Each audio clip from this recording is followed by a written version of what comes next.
Então, algumas das áreas que ele gosta de atacar são essas: relacionamento, trabalho, finanças, família, medicina, família, saúde. A gente às vezes pode até aplicar aqui que existem algumas doenças aí fora, irmãos, que a gente pode observar, que nem tanto vai ser a saúde física mesmo. Tem muitas pessoas que são enfermas, mas que sejam espiritual. É verdade. Existe isso, pessoas que estão enfermas lá fora, mas pode ser uma doença espiritual que está visionando aquela pessoa ali. Mas ainda, irmãos, ainda há uma importante zona de guerra que não se encontra no governo, nos bairros infestados pelo crime, bem no reino dos traficantes, ou no molestador de criança. Ela se encontra no reino invisível, que é tão real quanto o físico. Aí, então, algumas referências, vamos dar tempo para a gente ler, está em 2 Coríntios, capítulo 10, versículo 5, e Efésios, capítulo 6, versículo 16. Aqui também, depois eu corrijo, são os dardos inflamados, que é o campo de batalha da nossa mente. Aí, Michel, pode passar, por favor. Eu falei que os irmãos vão ter que correr. E esses dardos inflamados, irmãos, o que eles são? Os soldados mergulhavam suas flechas em uma solução inflamável. Antigamente, eles pegavam as flechas, pegavam uma solução inflamável, pegavam a flecha, mergulhavam a ponta dela nessa solução inflamável e ia contra os adversários, e lançava essa flecha contra o exército inimigo. É isso que o inimigo fazia. Os inimigos faziam. Pegava a flecha, molhava, mergulhava naquela solução inflamável, acendia ela e lançava contra o exército inimigo. Para quê? Para que aquela flecha com fogo acertasse quem estava do outro lado. Então, para a gente só assimilar aqui, dados inflamados é isso, irmãos. E nós vamos ver aqui. Se você aceitou Jesus como seu Salvador, o Espírito Santo de Deus habita em você, e ele é o selo de que você pertence a Deus.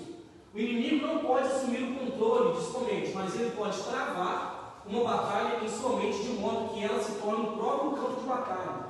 O inimigo usa culpa, condenação, medo, ansiedade e várias outras coisas terríveis para nos atacar. Mas quando descobrimos tudo, e então podemos vestir a armadura de Deus para enfrentar as batalhas com ousadia. A área, irmãos, para o cristão, ele é mais perseguido, para a gente entender, é o campo de batalha da mente. Verdade.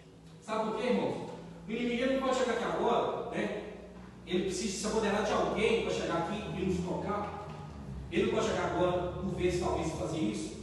Uma coisa que ele pode fazer é lançar dardos inflamados. E esses dardos inflamados, irmãos, eles são comparativos com aquilo que os soldados faziam antigamente. O inimigo, ele pega os seus dardos, as suas flechas, mergulha em soluções inflamáveis, acende e lança contra a nossa vida. Os irmãos sabiam que o lugar cristão, irmãos, ou que aquele que busca estar perto de Deus é mais atingido, onde o inimigo ataca mais o cristão, é na mente. Eu tenho só mais 3 minutos ali, não vai dar tempo talvez, eu preciso correr. É na mente. E a gente precisa entender uma coisa, irmãos, que existe 3 tipos de pensamento: aqueles que são nossos, os que são de Deus e os que são do diabo. Verdade. A gente precisa identificar. Ele é tão astuto, irmãos, ele é tão astuto para enganar, que os pensamentos que ele lança na nossa mente é na primeira pessoa. Para nós pensarmos que foi Deus falando. Nós que pensamos. Verdade. Ele sabe, por isso que a Bíblia vai dizer sobre as astutas ciladas do diabo. Ele sabe, irmãos, elaborar plano. E uma coisa que talvez ele tenha, muitas vezes a gente não tem, irmão, é a paciência. Ele fica tempos e tempos estudando a gente. As facilidades, mas ele não sabe o que passa na nossa mente. Realmente não sabe, irmãos. Mas talvez por um comportamento nosso, ele lança um dado e vê o nosso comportamento, ele sabe o que foi. Ele lança o dado e fica observando. Isso é efeito, né? É como eu falei com os irmãos outro dia. Tem uma história de um gostou um boi que batia na tronqueira. Ele ia, batia, ela ficava firme. Ele ia, batia na outra, batia a cabeça, ela ficava firme. Ele ia em várias troncos e batia e não balançava. Só que ele chegou num, que ele bateu e balançou. E ele falou assim: é nesse aqui que eu vou insistir. Ia batendo, até derrubar. Então ele lança, irmãos, dados inflamados sobre a nossa vida, sobre a nossa mente. E falando sobre culpa, eu já até falei também que eu conheci um rapaz, o Gustavo, ele até esteve aqui já, na época que estava na igreja, não sei como se encontrou hoje, mas estava afastado.